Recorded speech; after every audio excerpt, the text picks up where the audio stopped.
We are fighting for our destiny. Some long for love and some long to be free. But me, I can tell you, my journey is different. I am yearning for everyone to feel significant. You see, within each of us, there lives a voice that proclaims, I can make my own choice, a choice that's empowered and says that I matter, a choice that's not filled with all of the chatter of the naysayers and experts and politicians and friends, a choice that's not made because we feel like we should make amends. When we choose our voice, we choose fitting out, declaring to the world, I matter, I'm significant, and I will shout no matter how much there is doubt. It's a real big deal. Believe me, I know it. For in the past, I thought I knew how, only to discover that my time wasn't now.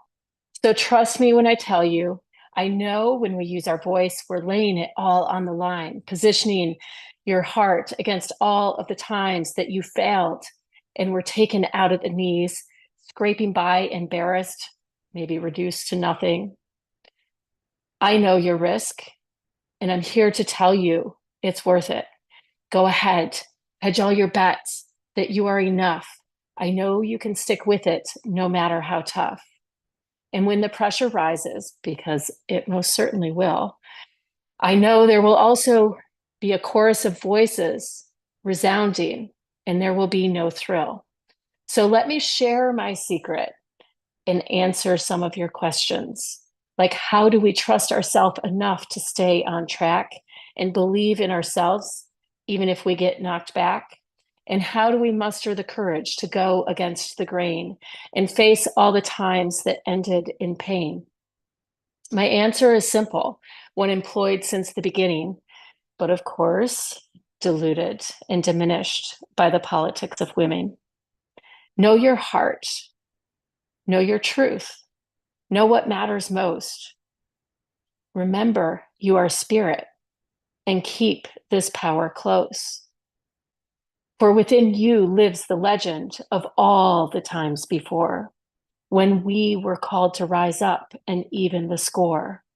A score that is settled through your connection to peace, love, and harmony. A score that's settled by knowing you are enough to be free. For within you lies the vision, and through you it will birth a vision shared by spirit of your eternal worth. A vision that inspired Moses to part the Red Sea, a vision that emboldened Gandhi when brought to his knee. The dream of Martin Luther that echoed through the Freedom Mall. A dream that calls us all to use our voice even when we feel small. You see, your voice is the pebble that gets thrown in the sea, ripples of truth and love coalescing, overcoming fear and misery.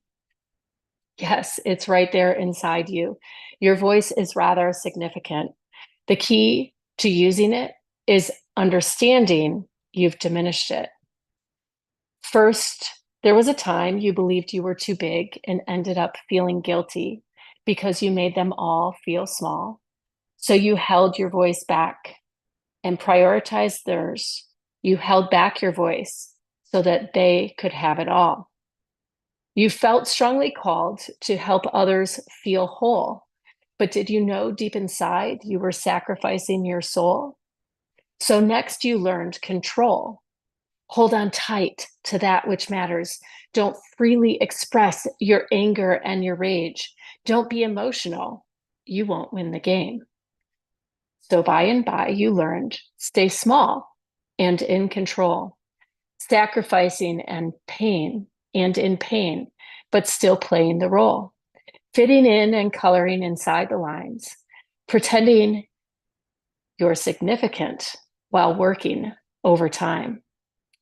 Little did you know significance doesn't come from sacrifice and pain.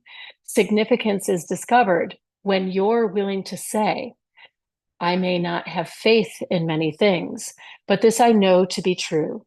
There's a voice inside of me that deserves to get its due. Choosing this voice is challenging. Money, time, past failures for sure. But trusting blindly in its power will lead to the cure. So get still, get quiet.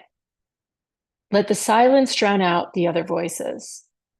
Create the space for your voice to decide what your best choice is. Discover what's in your heart. Don't take action in haste. Have the courage to honor what emerges and faith that you'll keep the pace. Have faith, my friend, in your voice. Have faith in the power to choose. So don't let your voice get attached to the belief that you will lose, because the faith you run on will absolutely see you through and give you the courage you need to get your due. You see, no matter how powerless we feel, what really matters most is that you know spirit needs you as the heavenly host. That's right. Yes, you. Spirit moves through you as your voice. You are worthy. Choose it. It's time to make your choice. Join me together as we fulfill this mighty calling.